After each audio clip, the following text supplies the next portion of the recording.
According to Goroglu et al., brain areas relating to friendship include the amygdala, hippocampus, nucleus accumbens, ventral striatum, and the ventromedial prefrontal cortex or VMPFC.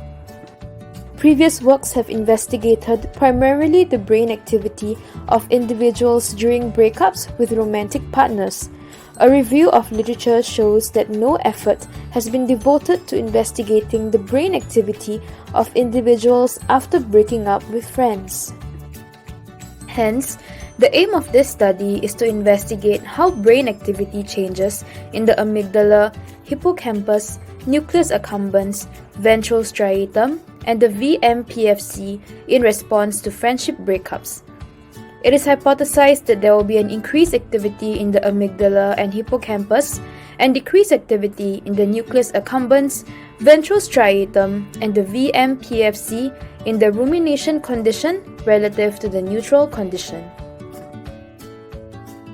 Reason for this hypothesis is linked to the different activities of the brain areas. The amygdala and hippocampus are involved in pain processing. Thus, they are likely to increase in activity. On the other hand, the nucleus accumbens is important for social reward. The ventral striatum is able to combine social information to result in social action and reward, and the VMPFC, when exposed to a stressor, resulted in positive emotions. Thus, they are likely to decrease in activity. Physically and neurologically healthy female participants aged 18 to 40 will be recruited. To be included in the study, participants had to have broken up with their friends from a period between 3 to 12 months, experiencing problems recovering from the relationship, and had ongoing ruminations and regrets about the friendship.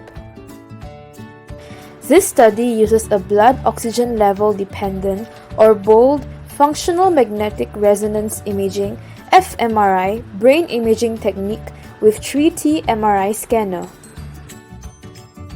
The 20-minute bold fMRI will be divided into 5-minute cycles, repeated 4 times, where participants will think of neutral thoughts for 60 seconds, followed by rest for 90 seconds, followed by sad, ruminative thoughts about the broken friendship for 60 seconds, and rest for 90 seconds.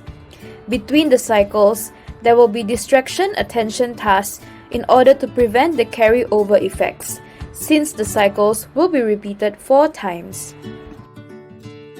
When brain images have been acquired, the time series data will be analyzed to construct brain activation maps, after which brain maps from neutral and rumination condition will be compared using a within subjects ANOVA to determine brain activity in the implicated brain regions. It is expected that there will be increased activity in the amygdala and hippocampus in the rumination relative to the neutral condition. On the other hand, there will be decreased activity in the nucleus accumbens, ventral striatum, and the VMPFC in the rumination condition relative to the neutral condition. Since participants are asked to speak out their thoughts into the microphone, similar activations should be seen in the Broca's area, Wernicke's area, and angular gyrus for the rumination and control conditions, as these areas are involved in speech and language. Increasingly, more interventions have been used to target specific brain areas to deal with emotional and/or psychological pain. Hence, treatment can be developed to alter the specific activities of brain areas implicated in friendships as a way to deal with the emotional and/or psychological pain that comes with a friendship breakup. Thank you.